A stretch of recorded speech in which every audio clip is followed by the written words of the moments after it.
Imagine a devil that breathes. He doesn't have horns or a tail. He has the hands of a man who once kneaded dough. Erich Musfeldt was a baker from Germany. Before the war, he sold bread. Later, he managed death. In the crematorium, a young woman fought for her final seconds. She reached out and clawed at his skin. Her fingernails left red gashes across his face. Musfeldt didn't flinch. He didn't shoot her. He chose something worse. He grabbed her hair and slammed her onto a metal trolley. He took a rope and tied her limbs to the frame. The furnace door stood open. Inside, the heat roared like a jet engine. Musfeldt gripped the handle. He pushed the trolley forward. The woman was still breathing when the flames took her. Her screams disappeared into the mechanical hum of the ventilation. Soon, this baker will smile while throwing living children into that same fire. Musfeldt personally executed thousands. He didn't just follow orders, he optimized them. He celebrated when the daily body count exceeded his targets. Subscribe to the channel and turn on notifications. We don't hide the truth, we expose it. 1941 marked the beginning of his rise. In the concentration camp system, a baker became an expert in disposal. He proved his efficiency early. The story began in a small German town. While Erich Musfeldt practiced his craft in the shadows, the world remained skeptical. On July 22, 1944, the denial shattered. Soviet veterans pushed through occupied Poland. These were men hardened by 3 years of slaughter. They thought they had seen everything. They were wrong. At the gates of Majdanek, the Red Army didn't find a military objective. They found a factory. The Nazis failed to burn the evidence. Usually, they razed the barracks and blew up the chimneys. Not here. On July 24th, soldiers entered a perfectly preserved machine of death. The silence was heavy. Only 500 survivors remained. They were skeletal ghosts wandering among intact gas chambers. Imagine the scale. 1.3 million people were sent to Auschwitz alone. To put that in perspective, that is the entire population of modern-day Munich. The Soviet commanders understood the gravity. They didn't just file reports. They summoned international journalists. They demanded the world look at the ash. As the front collapsed through 1944 and 1945, the veil lifted further. Each liberated camp revealed a new layer of the industry. On January 27, 1945, the Soviets reached the heart of the system, Auschwitz. It was the largest extermination complex ever built. Between 1940 and 1945, the regime processed 1.1 million systematic murders. 1,100,000 systematic murders. Among the shadows of these figures stood one man, a former baker, Erich Musfeldt. In 1930, he was kneading dough in a local bakery. By 1940, he was wearing the Totenkopf on his collar. He was born on February 18, 1913, in the quiet town of Neubrück. His path seemed ordinary, predictable. He finished 8 years of elementary school in 1927. He learned a trade. He married a woman and fathered a son.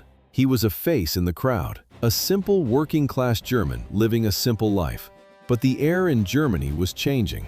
On January 30, 1933, Adolf Hitler became chancellor. The baker watched. Then he acted. That same year, Musfeldt joined the SA. The brown shirts offered him a sense of power the bakery never could. White flour on his hands was replaced by the brown uniform of the paramilitary. The transition was seamless. In 1937, he moved to the SS. By 1939, he held a full Nazi Party membership card. When the Wehrmacht crossed the Polish border on September 1, 1939, the world ignited. Musfeldt didn't shudder, he found his purpose. In January 1940, he officially joined the SS division. 1934 changed everything. The baker was gone. A cog in a machine took his place.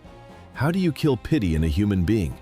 The Wehrmacht created special courses for this exact purpose. It wasn't about tactics, it was about erasure.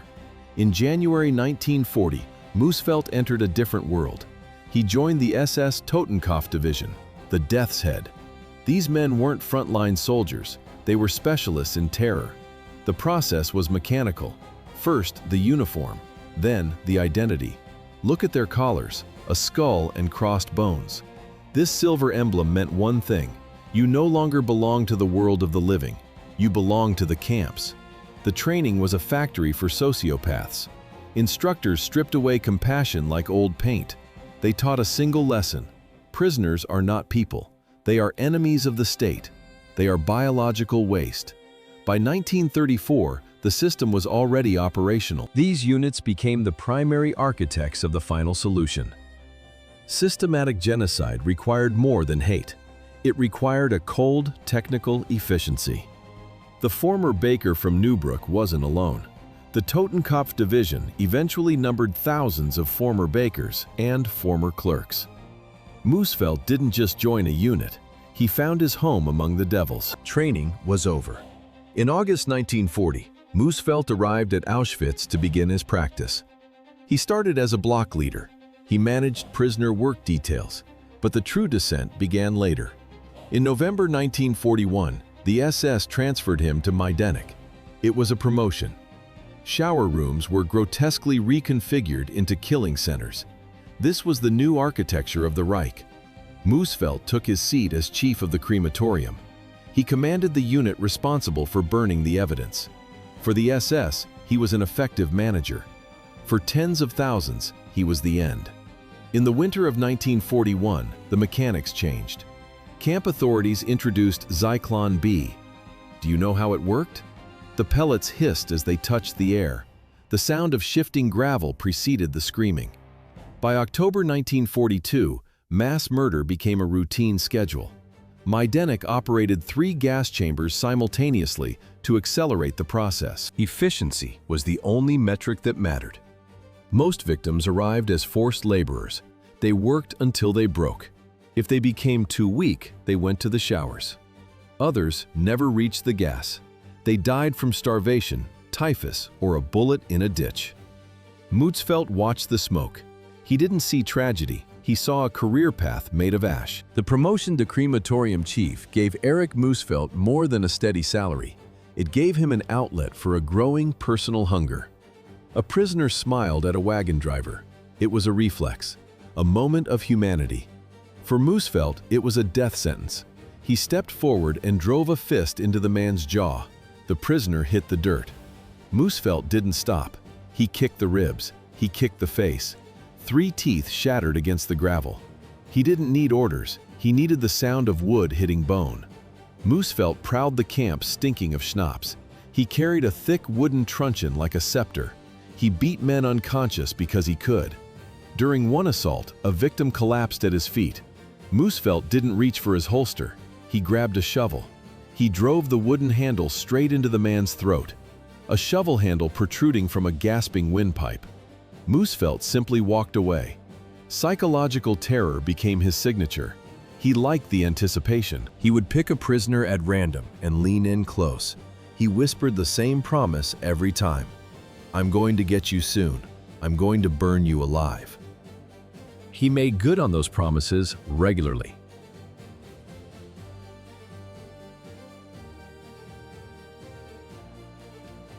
While Muhsfeldt broke bones for sport, Berlin demanded a factory scale. Individual malice was no longer enough. The state required industrial slaughter. In late October 1943, guards handed out shovels at Majdanek. The order: dig long, deep trenches. Officially, these were for air defense. The prisoners knew better. They were digging their own graves. Why was music blaring from the camp loudspeakers? To mask the reality. The SS cranked the volume to the limit. Upbeat dance tunes and marches flooded the air. They needed to drown out the rhythmic thud of machine guns and the screaming of thousands for the nearby villagers. The mechanics were precise. Guards separated Jewish prisoners from the rest. They marched them in groups toward the fresh earth. Strip naked, step into the pit, lie down on the bodies of those who came before. Then the fire started. Operation Harvest Festival began on the morning of November 3rd. Heinrich Himmler personally ordered the massacre. It was his response to prisoner uprisings in Sobibor and Treblinka. He wanted to liquidate the remaining Jews in the Lublin district once and for all. The scale was total. Majdanek, Poniatowa, Travniki. At Poniatowa, the executioners worked through the night and into November 4th.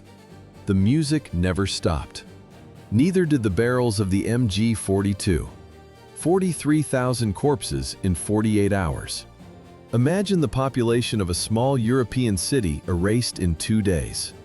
This remains the largest single massacre of Jews in the entire Holocaust. Erich Musfeldt was a key architect of this bloodbath. He managed the pits. He ensured the flow of bodies remained constant.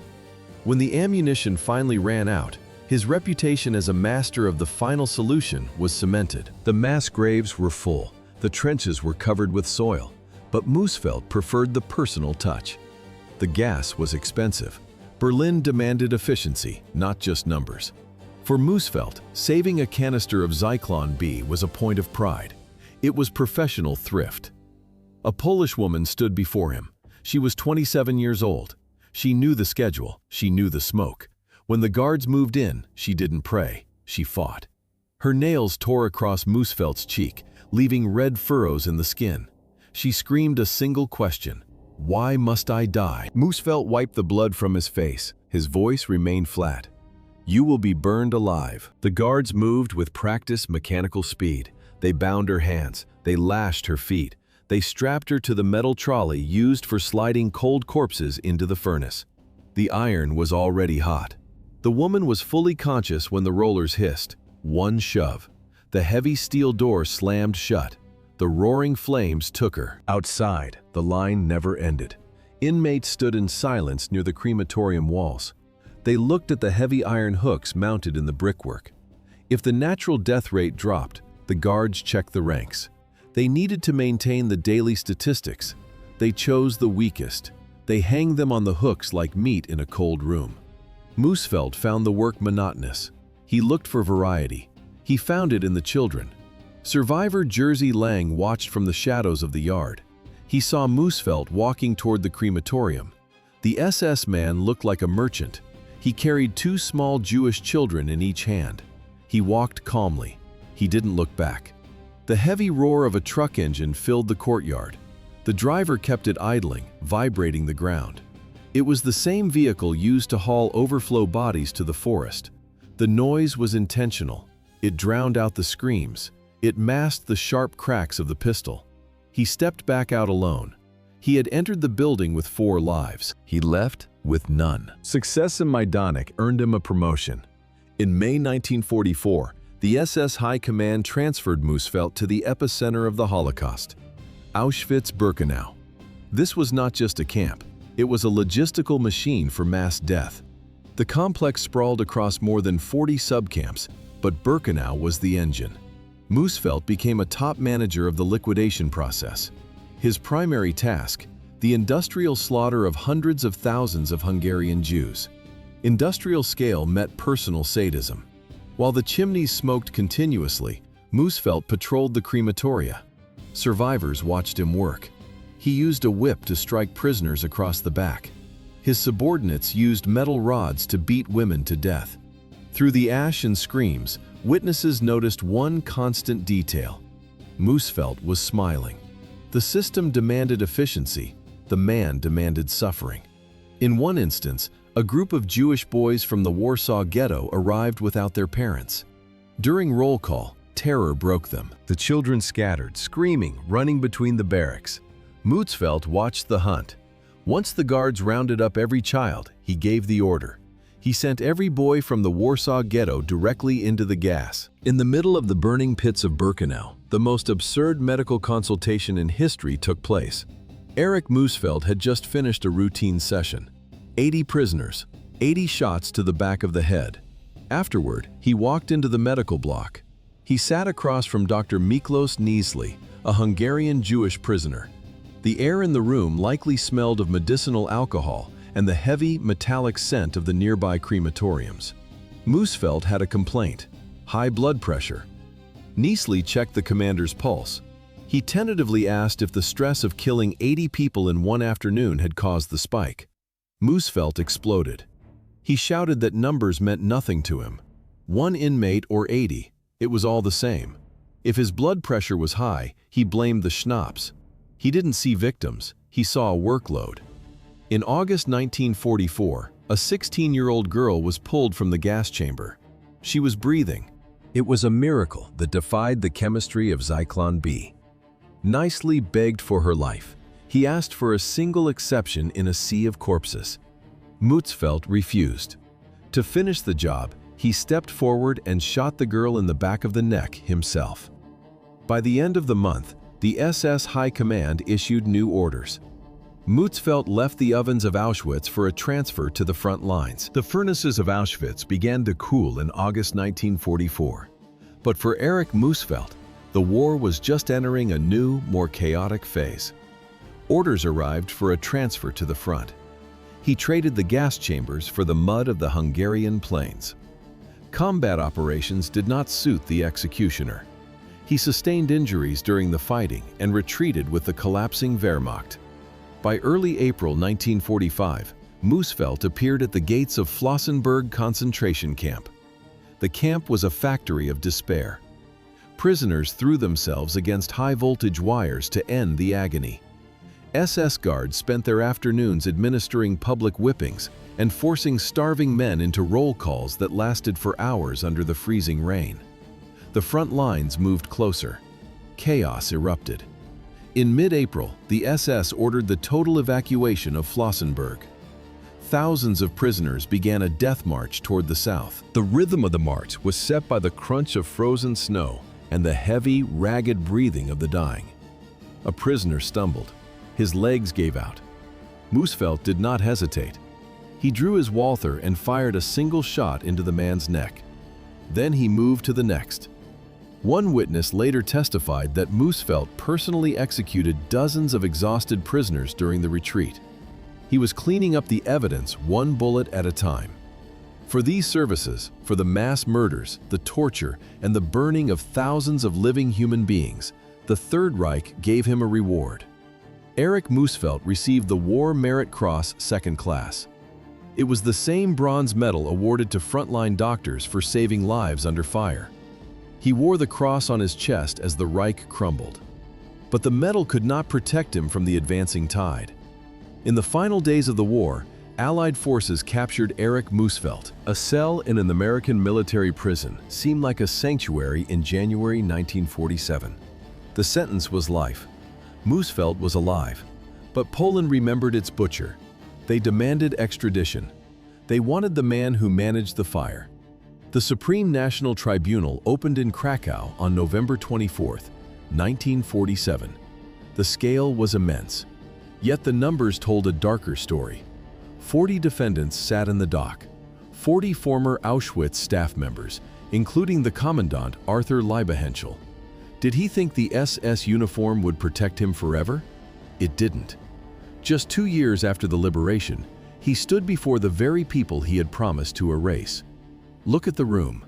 40 men in gray, sitting in neat rows like disciplined schoolboys. They look ordinary. Then look at the gallery. Dozens of survivors stare back. Their eyes are the evidence. 40 defendants is a staggering number for one room, but it represented less than 1% of the total Auschwitz staff. Most had already vanished into the shadows of post-war Europe. Muhsfeldt once spat a warning at a Polish prisoner. If you Poles weren't such fools, we wouldn't have to burn you in crematoria. Now, the fools held the gavels. His arrogance withered under the weight of testimony. 1 month of evidence. Thousands of personal executions. Countless more supervised at the ovens. In December 1947, the judges spoke. They found Erich Musfeldt guilty of crimes against humanity. There would be no second chance. The tribunal handed down the sentence of death by hanging. The noose tightened in Krakow. Just 60 kilometers from the gates where he once ruled, Erich Musfeldt reached the end of the line. The date was January 24, 1948. The place was Montelupik prison. During the war, these walls saw Nazi brutality. Now, they saw Nazi justice. Musfeldt was 34 years old. He had overseen the industrial slaughter of 1.1 million people at Auschwitz. At Majdanek, the count reached at least 80,000. The execution was precise. A short drop, a broken neck. But for Muhsfeldt, death was only the beginning of his erasure. The state claimed his remains. No grave, no memorial. Imagine the cold tiles of the anatomy theater at the University of Krakow. This was the final destination. His body didn't go to a cemetery. It went to a dissecting table. Students at the university used his muscles and bones as study material. The butcher of the crematoriums became a specimen for medical science. His family fared no better. The life he built on the ashes of others collapsed. His wife died under Allied bombs. His son disappeared into the meat grinder of the Eastern Front. The man who erased millions was himself erased.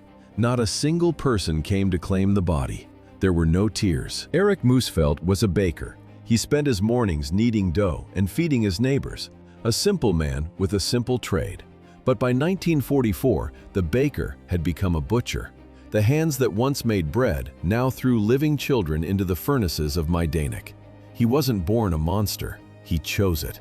Musfeldt surrendered his humanity one shift at a time, eventually overseeing the murder of over 80,000 people. His story ended in 1948 on a Polish gallows, but the warning remains. Evil doesn't always arrive with horns and a cape. Sometimes it wears a baker's apron and lives next door. We refuse to let these shadows disappear. At Timeless World, we believe justice prevails only when we remember. If this dark chapter opened your eyes, take action. Smash the like button to help YouTube share this history. Subscribe to Timeless World and hit the bell to track the truths that shaped our world. Share this video with someone who needs to understand the cost of forgetting. Tell us in the comments which historical investigation you want to see next. We read every word. Stay vigilant.